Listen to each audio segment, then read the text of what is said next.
আচ্ছা, আমি যেটা দিয়ে এই সিরিজটা শুরু করতে চাই সেটা হচ্ছে আজকের ভিডিওর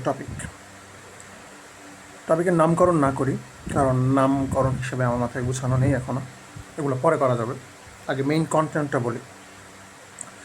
কন্টেন্টটা হচ্ছে প্রত্যেকটা জিনিসের একটা ফিলোসফি আছে। আমি এখানে প্রত্যেকটা জিনিসের ফিলোসফি বলতে আসলে কী বোঝাচ্ছি, মেইনলি আমি কালচারাল যে সাবস্টেন্সগুলো আছে সেগুলোকে মেন করছি। যেমন আপনি যদি বলিউডের একটা মুভি দেখেন, সেটার এক ধরনের ফিলোসফি আছে বলতে আমি যেটা বোঝাচ্ছি, সে আপনাকে এক ধরনের কালচারে ইন্সপায়ার করতে চায়, এক ধরনের থিঙ্কিংয়ে অ্যাট্রাক্ট করতে চায়, এক ধরনের লাইফ স্টাইলে আপনাকে নিয়ে যেতে চায়, আপনার মধ্যে ডিজায়ার সেট করে যে আমি এরকমটা চাই। যেমন আমাদের বেশ কিছু মুভি আছে যেগুলো খুব সচেতনভাবে আমরা বুঝতে পারি খুব ইজিলি যে এগুলো হচ্ছে আমাদের মধ্যে ওই ডিজায়ারটা ক্রিয়েট করছে। যেমন জিন্দেগি না মিলেগে দোবারা, এই যে হিন্দি মুভিটা, এখানের যে অ্যাক্টিভিটিগুলো এগুলো আমাদের মধ্যে ডিজায়ার সেট করে যে আমরা over the period of time আমরা এরকম করতে চাই লাইফে। সো এটা হচ্ছে মুভিটার ফিলোসফি। এবং এটা যখন আমাদের সামনে প্রেজেন্টেড হয়, আমি প্রেজেন্টেড হওয়াটাকে বলি যখন আমরা এটার সাথে সময় কাটাই। বেসিক্যালি আমরা মুভি দেখছি মানে মুভির সাথে সময় কাটাচ্ছে, ওই ফিলোসফিটার সাথে আমরা টাইম স্পেন্ড করছে। এবং তখন যেটা হয় যে আমাদের অবচেতন মনে আমরা এটার প্রতি অ্যাট্রাক্টেড হয়ে পড়ি, আমাদের মধ্যে ডিজায়ার ক্রিয়েট হয়। এবং যখন আমার লাইফে কোনো কিছু এরকম না যায়, তখন আমি একটু ডিপ্রেসড হই যে এরকম কেন হচ্ছে না, আমার ডিজায়ার তো সেট হয়ে আছে ভেতরে, আমি তো বুঝতে পারছি না। এবং ওই কারণে আমার একটা দুঃখের কারণ হচ্ছে যে এরকম হচ্ছে না। এবং রিয়েলিটি আর ওইটার মধ্যে বিস্তর ফারাক যখন আমি দেখতে পাই, তখন আমি এটা মেনে নিতে পারি না। আমার মধ্যে আফসোস থেকেই যায় না আমার লাইফে এরকম কেন না, এবং একটা চেষ্টা চলতে থাকে যে আমার লাইফটা ওরকম বানাতে হবে। Same goes for other things as well. আমরা যদি অন্য কোনো কালচারের একটা এলিমেন্ট নেই, সেটা যখন আমাদের সামনে প্রেজেন্টেড হয়, অর্থাৎ আমরা যখন সেটার সাথে সময় স্পেন্ড করি, তখন সেই ফিলোসফির যে নর্মসগুলো সেগুলো আমাদের মধ্যে চলে আসে বা আমরা ইনফ্লুয়েসড হই, তখন আমরা ওইটা আমাদের মধ্যে স্ট্যান্ডার্ড সেট হয়ে যায়। মানে এই যে ফিলোসফিগুলোর সাথে আমরা টাইম স্পেন্ড করি, এগুলোর একটা সুদূরপ্রসারী ভূমিকা আছে। এই ফিলোসফিগুলো আমাদের মধ্যে স্ট্যান্ডার্ড সেট করে, ডিজায়ার সেট করে যে আমাদের এরকম লাগবে, এবং এরকম না হলে তখন আমরা কষ্ট পাই, মন খারাপ, আমরা খুঁজতে থাকি, আমরা পাগলের মতো খুঁজতে থাকি যে কেন আসলে এরকম হচ্ছে না, কী হচ্ছে জীবনে, আমরা লাইফ নিয়ে সন্তুষ্ট হতে পারি না। তেমনি মানে প্রত্যেকটা রিলিজিয়ান থেকে শুরু করে সব কিছু এই ফিলোসফিটা আছে, এবং প্রত্যেকেই তার দিকে আপনাকে অ্যাট্রাক্ট করা ট্রাই করছে। অ্যান্ড যখন, এটা আমি কেন বলছি, যখন you are feeling bad or you are going through a bad period, it's primarily because of your thinking. It's primarily because the way you think, and it's high time to inspect that thinking. Why are you thinking the way you are thinking now? এটা inspect করতে হবে। এটা যদি, যেমন আমি মনে করতে পারি যে আমার লাইফ খুব বোরিং যাচ্ছে, আমার লাইফ এরকম কেন না, এই যে কি যেন বললাম, জিন্দেগি না মিলেগে দোবারা, এটার মতো কেন না, এটা ভেবে আমার মন খারাপ হতে পারে।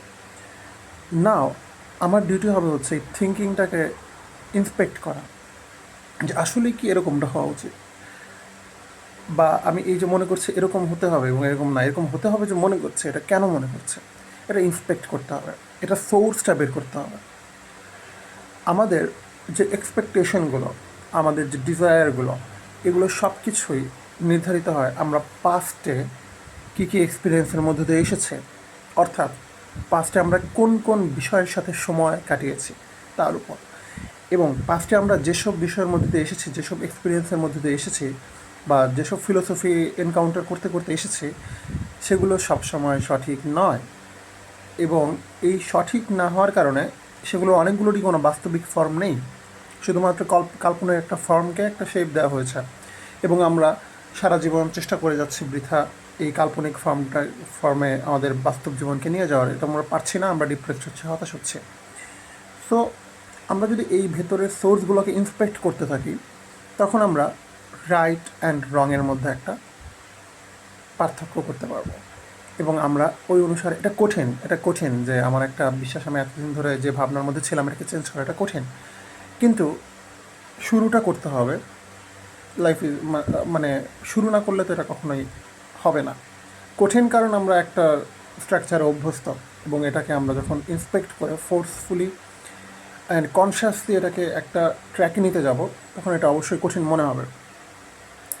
আচ্ছা, এখন এই যে মাঝখানে আমি একটা কথা বললাম, তখন আমরা রাইট অ্যান্ড রং ডিটেক্ট করতে পারবো। এইটা একটা valuable point. Right and wrong totally depend করে পার্সন টু পার্সন, পার্সপেক্টিভ। এই পার্সপেক্টিভে বা এই পার্সনের কাছে যেটা রাইট, অন্যজনের কাছে সেটা না, সেটা রং হতে পারে, সেটা কিছুই না হতে পারে। তাহলে এই যে পার্থক্যটা হচ্ছে, এই পার্থক্যটা কেন হচ্ছে? ওই একই কারণে। কারণ সবার পাস্ট এক্সপিরিয়েন্স বা পাস্টেজ সবাই যা যার সাথে সময় কাটিয়েছে সেগুলো সেম না। সেগুলো কেউই কনসিয়াসলি করেনি, কিন্তু সেগুলো সেম না হওয়ার কারণে এই পার্থক্যগুলো দিন শেষে তৈরি হয়, জাজমেন্টের যে ডিফারেন্সগুলো। এখন আমাদের কাজ হবে কি এই ক্ষেত্রে? রাইট তাহলে আমি কাকে বলবো? আমি যেটাকে করি, you can do it or not, আমি যেটা করি সেটা হচ্ছে যে এই কুয়াশাগুলোকে এড়ানোর জন্য আমি বাস্তবতার সবচেয়ে বড় যে সত্য, এই সত্যগুলোকে আগে সামনে নিয়ে আসি, এবং এই সত্যগুলোর সাথে যেগুলো অ্যালাইন করে সেগুলো রাইট, যেগুলো অ্যালাইন করে না সেগুলো রং। যেমন আমার কাছে সবচেয়ে বড় সত্য হচ্ছে জন্ম, তারপর মৃত্যু। তো কোনো কাজ যখন আমার, কোনো একটা ডিসিশান যদি আমার সামনে আসে এবং এটা যদি আমার এই জন্ম মৃত্যু এই যে বড় সত্য দুটো এটার সাথে অ্যালাইন করে, then I think that okay, it might be right decision.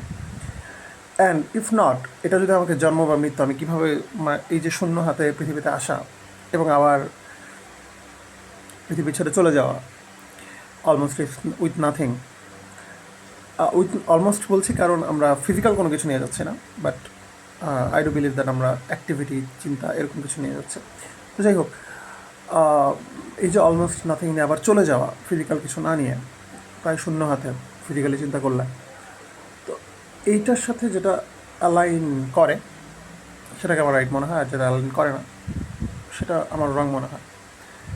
এবং অনেক সময় আমার মন চায় যেটা রং সেটার মধ্যেই থাকতে, সেটার সাথে আরও সময় কাটাতে, because of my past experiences, because my past experiences shaped my brain, and that way my natural intuition wants to work. And আমার এইটাকে আবার যখন রেস্ট্রিক্ট করে চেঞ্জ করতে হবে, it takes a lot of effort.